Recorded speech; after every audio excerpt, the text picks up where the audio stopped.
Gorobee kamtuudhaan gartaan millatte gorogaa diigaan jettee yoo gaafatte kottuutii baradhu yoo diina kaafete kottuutii baradhu yoo diina kaafete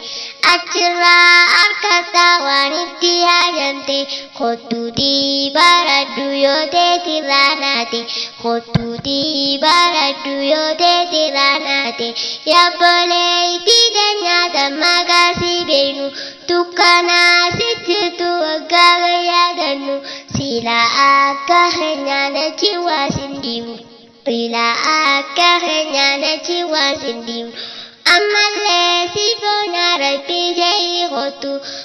amantii islaamaa yoytu urgoytu gadee keeysa deemuun humaa waasin gootu gadee keeysa deemuun humaa waasin gootu mana keeysan teessee haatee yoo qaddamte yeroo takka deemte barnoota baratte naamusaa wajjini mana yoo deebite mee qalbiin gallaalii hangam takka tolti mee qalbiin gallaalii hangam takka tolti yoo taanaan ta'ini gadhiifamtu taate dhiirumaa wajjini bakka yoo babbaate fayyaatee bareedduu ififfittaabate fayyaatee bareedduu ififfittaabatte dhukkubaa sabanaa eegsiin ka beekame duniyaa guuturaa dawaa kun dhabame yoo guraanan ta'ine saabidda gaare yoo guraanan ta'ine